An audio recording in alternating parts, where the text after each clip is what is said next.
Hello and welcome to another Game Nexus Mame review. Today we're going to be taking a look at Battletoads, released in 1994 by Rare. Now this game, as opposed to a lot of the games I reviewed on the Mame Emulator, this game was actually the last in the series, whereas the console versions were the first games. Now if you see here, the game doesn't have any kind of attract mode, it just goes directly into the demo. You get to choose from Zits, Rash, and Pimple, just like in the other games.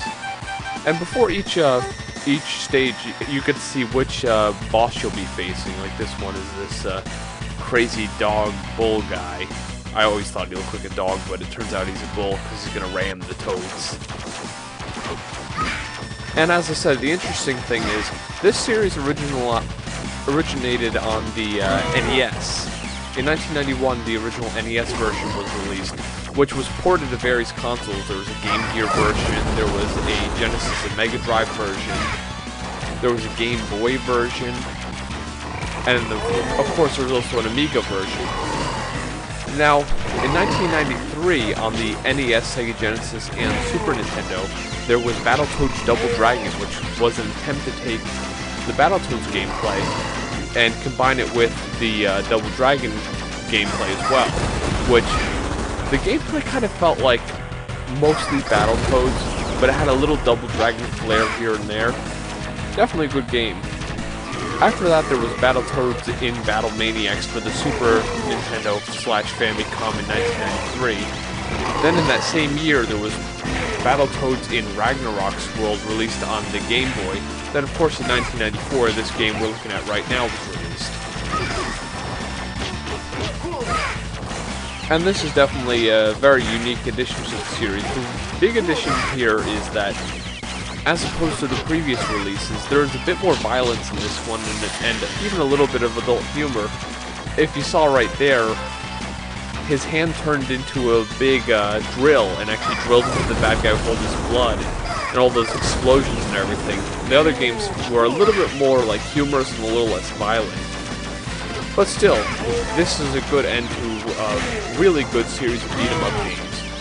I definitely have to say right now, if you haven't played the Battletoads games, it's definitely something that's worth it to check out.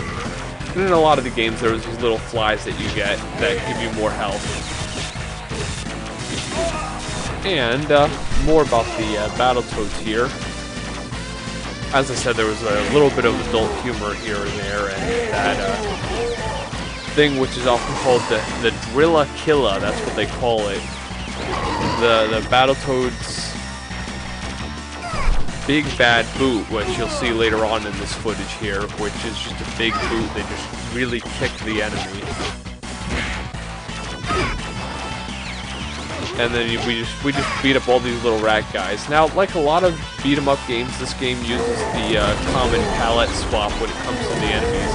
You'll notice these guys are a lot the same as the ones I was fighting earlier. There's the Big Bad Boot I was just talking about, but these guys are a lot the same as the guys I was fighting earlier, but just a little different color. Plus, they have those big weapons that kind of shock you. And this is one of those staples of beat-em-up games. They just throw a lot of enemies at once at you.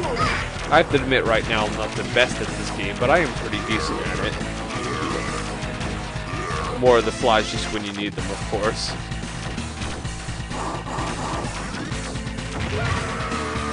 And that's one thing I love about this game, how they do the boss battles. They always feel pretty epic compared to your just normal, boring boss battles. This guy, of course, happens to be a bull. In that picture earlier, I just thought he looked more like a dog than a bull, but he definitely looks menacing, like a lot of boss characters. And that's one thing I liked about some of these arcade games, how they actually threw the character at the screen like that. And here's one of the other Toads. This is the one who does all the kicks, instead of having all the punches like the guy I was just playing there did. And you gotta watch out for his bull antlers. He'll really get you, or horns, if you will. This screen here about the King of Carnage is more or less for like when you played in 3-player mode, which is kind of cool. I'm guessing it's gonna be telling you which of the 3 characters did the most damage in that respect. And it is pretty cool that it tells you what your boss is, what they look like, how heavy they are, stuff like that. And when I first played this stage, I was thinking to myself, this is one of those stages that would have been good for the Christmas special, but I actually didn't know about it. And this is one of the many games that, honestly, I never knew there was a Battletoads arcade game until I really started playing the Mame Emulator. Because, as I said, this game actually was released 3 years after the NES version, which of course was very popular. And here's more of those palette swapped rat guys. We're just gonna beat them up here real quick. Gotta love all these signs that are telling you to turn back. And that's another thing I like about these beat 'em up games, how they have that thing where if an enemy will hit you in a certain way, you'll actually get smashed. And here comes a snowman that's trying to kill you. He's pretty easy to catch if you dodge his snowballs and get past him when all this wind is trying to blow at you. Once it stops blowing at you, you can get up to him if you don't get hit by too many snowballs and beat him up. This is one of those enemies that reminds me of an enemy from the NES version of Teenage Mutant Ninja Turtles 2, the arcade game, which was called Frosty the Hitman, which actually was the snowman that jumped up and down and shot missiles at you, exclusive to the NES version. And here, of course, is Pimple. He's the biggest of the 3 toads, and he often has the power boost. On a lot of occasions, he might not be as fast, but, you know, power makes up for not having enough speed. And as you saw right there, he has that cool thing where he grows the big football helmet on his head and kills them, as opposed to the plow that one of the other toads had earlier. Gotta love beating up Frosty, that's always fun. And this is a weapon. You can actually pick up this gun that this rat has. If you beat him up and take his gun, and you can pick it up, or of course the enemies can pick it up and shoot you. But I definitely find these are one of the best arcade games in my opinion, the beat 'em up genre. And this one just defines what makes a great beat 'em up game.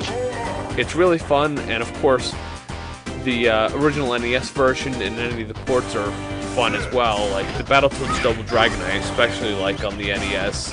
The other console releases of Battletoads Double Dragon are cool as well, like especially the Super Nintendo. A lot of people say that is one of the best versions of the game. I just love how they run in this game. I always find that really funny. How their legs move really fast. Reminds me a little bit of Sonic the Hedgehog. Okay. And we're back to our kicking Battletoad here. Actually, it doesn't look like that's his foot when he jumps. It looks like something's actually coming out of his crotch if you look at it closely. No, this isn't the kicking one. This is the punching one. But more of these rat guys that you gotta beat up.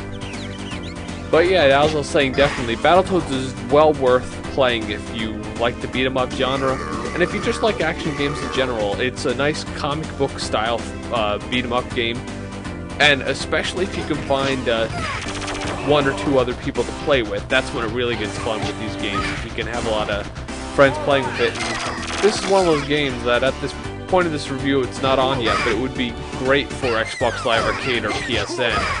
But, you know, can't get everything you wish for, so I definitely recommend giving Battletoads a try. It's just really a fun time, it's very cartoony, and it's very enjoyable for a beat-em-up action game. This has been another Game Nexus Mame review, and I shall see you later.